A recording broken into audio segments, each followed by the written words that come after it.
everyone. Welcome back. So for this week, we're going to be looking at kind of some interesting representations of women in the media, kind of looking through the lens of some different kinds of tests.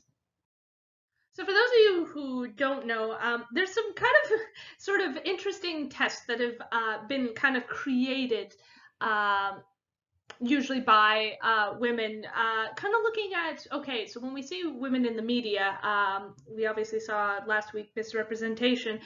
So looking this week at, okay, well, what are some lenses in which we can kind of test to see women in media and see kind of how well it represents them? So one of them is called the Bechdel test. And basically the Bechdel test is kind of, it has three criteria. One, the movie. So Bechdel test is usually for movies. The movie has to have at least two women in it. They have to be talking to each other, and they have to be, and their conversations have to be about something other than a man. And this test was kind of first popularized by a woman with the name Alison Bechdel in her comic Dykes to Watch Out For. And this was in 1985. So this is a really interesting quote kind of about the Bechdel test, and this was came out of the National Public Radio, and it said the Bechdel test articulates something missing popular culture, not the number of women we see on screen, but the depth of their stories and the range of their concerns. So if you saw in Misrepresentation, they definitely talk about this. They talk about the fact that a lot of the stories, it's great that there's women in the media, but the problem is a lot of those stories are pretty similar. There's not that complexity and depth that we know that many women have. So this is actually from the comic by Alison Bechdel. So she does a little talk about kind of what the Bechdel test is and things like that. You can kind of just take a look at this.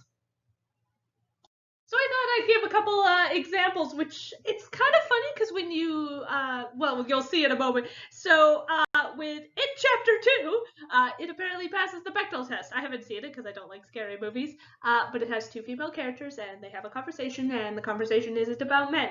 However, in the first Avengers movie, it does not pass it because kind of the only major female character is Black Widow. She doesn't really necessarily talk with any of the other female characters.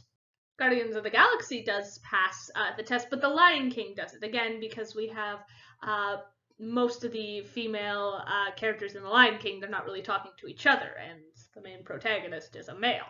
Inception passes the Bechdel test, but The Princess Bride doesn't. So just to kind of see, it's like, and it's important to note the reason I chose kind of some of these movies, because most of you know them, and also just because a movie doesn't pass the Bechdel test doesn't mean that the movie isn't good. That's an important distinction to make.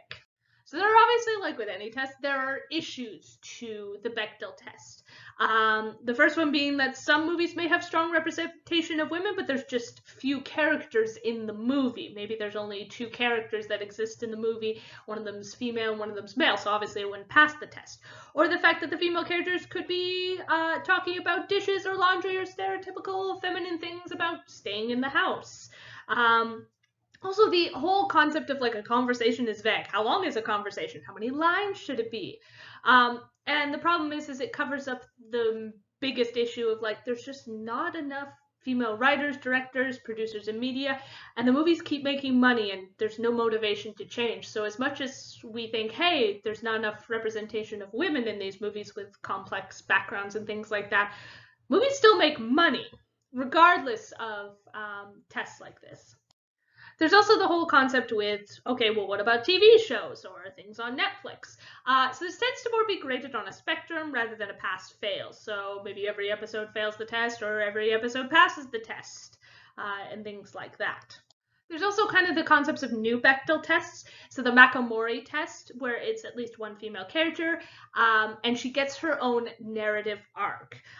So this is coined from Mako-Mori, who is the character in Pacific Rim. There isn't obviously a lot of female characters in it, but Mako-Mori's character gets a whole arc, and it's not supported. She's not doing it to support a man's story. She has her own dreams and aspirations, and by the end of the movie, she's able to get some of those. There's also tests as well for LGBTQ characters. One of them is referred to the Vito Russo test, which is a film that contains one character that is identifiably LGBTQ. It's not just like a little side thing, or as we sometimes refer to it as quote unquote queer baiting, where the character is like, oh, they could be part of the LGBTQ, they could be gay, but we don't know. It's the character definitely has that, and the character is not just defined by their sexuality or their gender identity. So it's not just like the one quote unquote gay character, and their only purpose in the movie is to be the gay character. A good example of this is in Mean Girls. The friend of Lindsay Lohan, how his whole arc is he's just the gay friend. And yeah, it'd be nice if it was a little more than just that. Also, the character must be tied to the plot in a way that their removal would have a significant effect. They're not just like some background character. Oh, look, we did representation. It's got to be more than that. Okay, so why is this even important? Why do we even care? Well, out of the top 100 grossing films in 2019, women represented only 12% of directors, 20% of writers, 2% of cinematographers, 26% of producers, 19% executive producers, and 23% of editors. So we know that in the film industry, women all across the board are very much underrepresented. Then we have in 2017 and 2018, only 33% of all speaking or named characters were girls or women. Only 9% of movies had a gender-balanced cast, and the number of female co-leads was significantly higher in 2018 than 2017, and it had almost doubled the numbers from 2007. So we are making gains, but we still got a long way to go. Okay, so I made a test because I've read so much about the Bechdel test, and I'm really passionate about women's rights. So I made a test. I don't know if there's any. I looked online and I could not find a test that was like mine. So I created a test, and you guys can absolutely like message me or come and like text me about video games and maybe tweak my test because it's got issues. So basically my simplicity of my test, it has to do with video games because I super love playing video games. I have been playing so many during all of this, during quarantine. Anyway. So this is the test. So it has to have, so a video game, and it must have a named female character. She can't just be an NPC in the background that doesn't have a name. The female character, my only thing, she must be wearing pants. That's my only test, only thing. Tights don't count, shorts don't count. She has to be wearing pants, not a like skinny bodysuit or things like that. Also, alternative costumes don't count. So if the character's costume can change and there's a costume where she is wearing pants, doesn't count. That's pretty much my test. So let's do some examples. Pretty much every single Legend of Zelda game does not pass the test. Your one kind of main female protagonist who isn't really in the game, she's not wearing pants. Any of the Super Mario games, Peach does not wear pants. Even in the new Pokemon game, Sword and Shield, you can choose to either be a boy or a girl, and the girl character, she's not wearing pants. Another game that came out recently, well, not recently, but like last year, was the new Fire Emblem game, where you get to be either a female or male protagonist. You're still the same person. And it doesn't pass the test because if you play as the male character, you get pants. But if you're the female character, you wear these little tiny booty shorts and you have like a little like belly window. And I love the game. I love the game so much, but it's just like, why? What was the designer choice? So things like Mortal Kombat. We got a couple things. Fighting games are particularly bad at this. I've noticed. Mr. Turner plays a lot of fighting games, and I'm constantly like in the background. I'll poke my head into his office as he's playing some of the games, and I'm like, those female characters have pants on. Why? Like, if you're in a fighting game, I'd probably want to cover my body to prevent it from, I don't know, getting punched by the. Anyway, enough about that.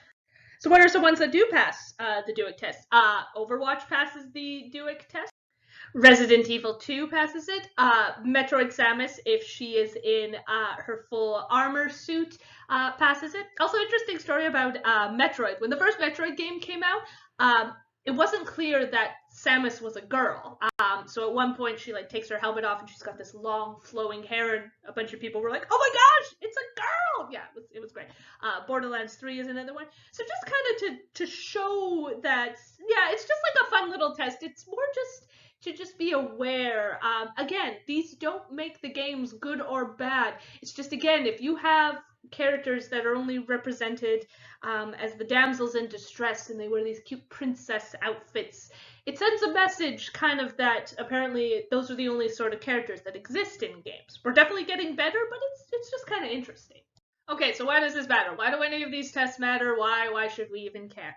Well, the whole concept of gender can sometimes be an issue. Oftentimes in video games and movies and TV shows, being feminine or dainty and things like that is often shown as quote unquote weakness. You have a lot, if you think about kind of in the 90s and even early 2000s, oftentimes in movies and video games, it was oftentimes the damsel in distress. She needs to be rescued by somebody, that she is essentially a trophy that you get at the end of the game. Really good example. Any of the Super Mario games, at the very end, you beat Bowser, you punch him out, or send him into lava, and you get a kiss at the end. That's the only thing that Peach was essentially kind of meant for in those games.